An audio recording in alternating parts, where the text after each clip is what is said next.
ನಾವು ಇವತ್ತು ಮಾತಾಡಕೊಟ್ಟಿರೋದು Cristiano Ronaldo ಬಗ್ಗೆ. ಹೌದು, ನಿಮಗೆ ತಮ್ಮಲ್ಲಿ ನೋಡಿದ್ರೆ ಗೊತ್ತಾಗಿರುತ್ತೆ. Cristiano Ronaldo! Ronaldo! Cristiano Ronaldo! Cristiano Ronaldo is in! ಯಾವುದೇ ಒಂದು ಓವರ್ನೈಟ್ ಸಕ್ಸಸ್ ಹಿಂದೆ ವರ್ಷಗಳ ಕಷ್ಟ ಇರುತ್ತೆ ಅಂತ ಹೇಳ್ತಾನೆ ಇರ್ತಾರೆ. ಒಂದು ಹುಚ್ಚುತನ ಇರುತ್ತೆ ಆ ಕನಸಿಗೆ. ಮತ್ತು ಬಾಲ್ಯದಿಂದ ಒಂದು ಹುಚ್ಚುತನ ಇತ್ತು ಒಬ್ಬ ಮಾಲಿಯ ಮಗನಲ್ಲಿ, ಒಬ್ಬ ಫುಟ್ಬಾಲರ್ನ ಕನಸು. ಮತ್ತು ಇದೇ ಹುಚ್ಚುತನನೇ ಆ ವ್ಯಕ್ತಿನ ಕ್ರಿಸ್ಟಿಯಾನೋ ರೊನಾಲ್ಡೋ ಮಾಡಿತು. ಅದಕ್ಕೆ ಇವತ್ತು ಎಲ್ಲ ಫುಟ್ಬಾಲ್ಗಳ ಲವರ್ ಹೃದಯದಲ್ಲಿ ಅವರು ಹಾರ್ಟ್ ಬೀಟ್ ಆಗಿದ್ದಾರೆ. ನಾವು ಮಾತಾಡ್ತಿರೋದು ಫುಟ್ಬಾಲ್ನ ಪ್ಲೇಯರ್ ಕ್ರಿಸ್ಟಿಯಾನೋ ರೊನಾಲ್ಡೋ ಬಗ್ಗೆ. ಇವತ್ತು ಎಲ್ಲರಿಗೂ ಗೊತ್ತು, ಈ ವ್ಯಕ್ತಿ 100 ಕೋಟಿ ಬೆಲೆ ಬಾಳು ಬಂಗ್ಲೆಲಿರ್ತಾನೆ, ಲಕ್ಸುರಿಯಸ್ ಕಾರಲ್ಲಿರ್ತಾನೆ. ಬಟ್ ಈ ಸಕ್ಸಸ್ ಹಿಂದೆ ಇರೋ ಸ್ಟ್ರಗಲ್ ಸ್ವಲ್ಪ ಜನಕ್ಕೆ ಮಾತ್ರ ಗೊತ್ತು. ಆದರೆ ಈ ವಿಡಿಯೋದಲ್ಲಿ ರೊನಾಲ್ಡೋಗೆ ತಿಳ್ಕೊಂಡಾದ್ಮೇಲೆ ನೀವು ಹೇಳ್ತೀರಾ ಸಕ್ಸಸ್ ಈ ಥರ ವ್ಯಕ್ತಿಯಿಂದ ದೂರ ಇರೋಕ್ಕೆ ಸಾಧ್ಯನೇ ಇಲ್ಲ ಅಂತ. ರೊನಾಲ್ಡೋನ ಕೋಚ್ ಹೇಳ್ತಾರೆ, ಒಂದು ದಿನ ಅವರ ಆಫೀಸ್ ಕಿಟಕಿಯಿಂದ ಯಾರೋ ಓಡ್ತಾ ಇರೋ ಶಬ್ದ ಬರುತ್ತಿತ್ತು. ಅವ್ರಿಗೆ ಅನ್ನಿಸ್ತು ಯಾರೋ ಮೀಡಿಯಾದವರು ಡಿಟೆಕ್ಟಿವ್ ಮಾಡ್ತಿದ್ದಾರೆ ಅಂತ. ಆದರೆ ತಿಳ್ಕೊಂಡು ಆದಮೇಲೆ ಗೊತ್ತಾಯ್ತು ರೊನಾಲ್ಡೋ ದಟ್ಟೆಗಳ ಮರಗಳ ಮಧ್ಯೆ ಒಬ್ಬನೇ ಪ್ರಾಕ್ಟೀಸ್ ಮಾಡ್ತಿದ್ರು ಅಂತ. ಯಾಕೆಂದರೆ ಅವ್ರ ಸ್ಕಿಲ್ಸ್ನ ತುಂಬ ಇಂಪ್ರೂವ್ ಮಾಡ್ಕೊಳ್ಳೋದಕ್ಕೆ ಯಾವಾಗ ತಮ್ಮ ಟ್ರೈನಿಂಗ್ ನಂತರ ಎಲ್ಲರೂ ರೂಮ್ಗೆ ಹೋಗ್ತಿದ್ರು, ಆದರೆ ಈ ವ್ಯಕ್ತಿ ಒಬ್ಬರೇ ಪ್ರಾಕ್ಟೀಸ್ ಮಾಡ್ತಾಯಿದ್ರು. ಮತ್ತು ಇಲ್ಲಿ ನಮ್ಮ ಆಫೀಸ್ 6 ಗಂಟೆಗೆ ಮುಗಿದಿದ್ರೆ ನಾವು 5 ಗಂಟೆಗೆ ರೆಡಿಯಾಗಿ ಕೂತ್ಕೋತೀವಿ. ಯಾಕೆ ನಾವು ಏನು ಮಾಡ್ತಿದ್ವಿ ಅದರಲ್ಲಿ ನಮ್ಮ ಪ್ಯಾಷನ್ ಇಲ್ಲ, ನಾವು ಸುಮ್ಮನೆ ಮಾಡ್ತಾನೇ ಇದ್ದೀವಿ ಮತ್ತು ಗುಂಪಿನಲ್ಲಿ ಹೋಗ್ತಾನೆ ಇದ್ದೀವಿ. ಅಕಾರ್ಡಿಂಗ್ ಟು ರಿಸರ್ಚ್ 96 ಜನರು ಅವರ ಪ್ಯಾಷನ್ನ ಫಾಲೋನೇ ಮಾಡೋದಿಲ್ಲ. ಮತ್ತು ಇದೇ ಥರ 96% ಜನ 94% ಜನರ ಕೆಳಗೆ ಕೆಲಸ ಮಾಡ್ತಾರೆ.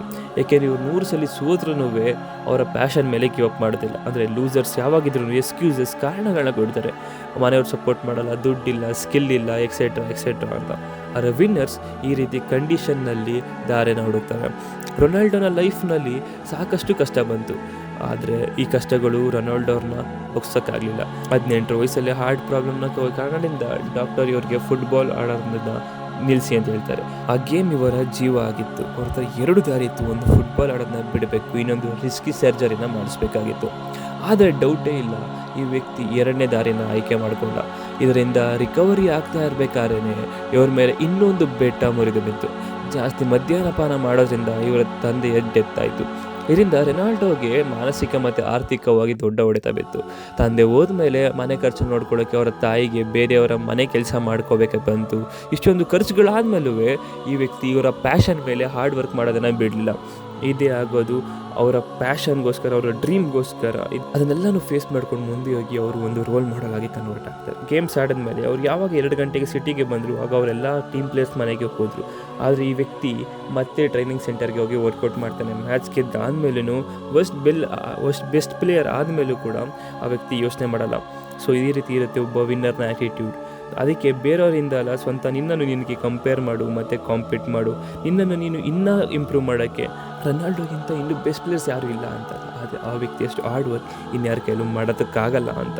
ಮತ್ತು ಇದೇ ಹಾರ್ಡ್ ವರ್ಕಿಂದ ಸಕ್ಸಸ್ ಇವರ ಕಾಲು ಕೆಳಗೆ ಶರಣಾಗುತ್ತೆ. ಸ್ನೇಹಿತರೆ, ನಂಬರ್ ಅನ್ನೋದು ಎಷ್ಟು ಕಷ್ಟನೋ ಅದಕ್ಕಿಂತ ಹೆಚ್ಚು ಕಷ್ಟ ನಂಬರ್ 1 ಆಗಿ ಉಳಿಯೋದಕ್ಕೆ. ಮತ್ತು ರೊನಾಲ್ಡೋಗೆ ಪ್ರತಿದಿನ ಇದೆಲ್ಲನೂ ಮಾಡ್ತಾರೆ ಮತ್ತು ನಂಬರ್ 1 ಉಳಿಯೋದಕ್ಕೆ. ರೊನಾಲ್ಡೋರ್ನ ಫ್ರೆಂಡ್ ಬಗ್ಗೆ ಹೇಳಬೇಕಾದ್ರೆ ಹೇಳ್ತಾರೆ, ಟ್ರೈನಿಂಗ್ ಸೆಷನ್ ಆಗಿ ರೊನಾಲ್ಡೋ ಎಲ್ಲರಿಗಿಂತ ಮುಂಚೆ ತಲುಪ್ತಾರೆ. ಮತ್ತು ದಿನ ಪೂರ್ತಿ ಆಟದ ಪ್ರಾಕ್ಟೀಸ್ ಆದಮೇಲೆ ಎಲ್ಲರಿಗಿಂತ ಲಾಸ್ಟ್ ಮನೆಗೆ ಹೋಗ್ತಾರೆ. ಇದರ ಒಂದು ಘಟನೆ ಹೇಳ್ತಾರೆ, ದಿನಕ್ಕೆ ಪೂರ್ತಿ ಪ್ರಾಕ್ಟೀಸ್ ಆದಮೇಲೆ ಅವರು ರೊನಾಲ್ಡೋ ಜೊತೆಗೆ ಅವರು ಮನೆಗೆ ಹೊರಟೋದ್ರು. ಅವ್ರ ಜೊತೆ ಡಿನ್ನರ್ ಆದಮೇಲೆ ಅವ್ರಿಗೆ ಅನ್ನಿಸ್ತು ರೊನಾಲ್ಡೋ ಈಗ ರೆಸ್ಟ್ ಮಾಡ್ಬೋದು ಅಂತ. ಆದರೆ ಫುಟ್ಬಾಲ್ ತಗೊಂಡು ಈ ವ್ಯಕ್ತಿ ಈಗ ಮತ್ತೆ ಗಾರ್ಡನಲ್ಲಿ ಪ್ರಾಕ್ಟೀಸ್ ಮಾಡೋದಕ್ಕೆ ಹೋದ್ರು. ರೊನಾಲ್ಡೋನ ವೈಫ್ನ ಕೇಳಿದಾಗ ಗೊತ್ತಾಯಿತು, ಅವ್ರು ಹೇಳಿದ್ರು ಈ never get satisfied with this practice. ಅವ್ರು ಯಾವಾಗಲೂ ಜಾಸ್ತಿ ದೊಡ್ಡ ಅಚೀವ್ಮೆಂಟ್ ಮಾಡೋದಕ್ಕೆ ನೋಡ್ತಾ ಇರ್ತಾರೆ ಮತ್ತು ಅವರು ಮಾಡ್ತಾರೆ ಇರ್ತಾರೆ ಕೂಡ. ಇದೇ ಥರ ಡೆಡಿಕೇಶನ್ ನಾವು ಕೊಟ್ಟರು ಕೂಡ ನಮ್ಮ ಡ್ರೀಮ್ಗೋಸ್ಕರ ಖಂಡಿತವಾಗ್ಲೂ ನಾವು ಕೂಡ ಸಕ್ಸಸ್ ಆಗ್ಬೋದು. ಸೊ ಇದರ ಇನ್ನೊಂದು ಒಳ್ಳೆ ವೀಡಿಯೋ ಜೊತೆ ಬರ್ತೀನಿ. ಅದಕ್ಕೋಸ್ಕರ ನಮ್ಮ ಚಾನಲ್ ಫಾಲೋ ಮಾಡಿ ಮತ್ತು ಸಬ್ಸ್ಕ್ರೈಬ್ ಮಾಡ್ಕೊಳ್ಳಿ.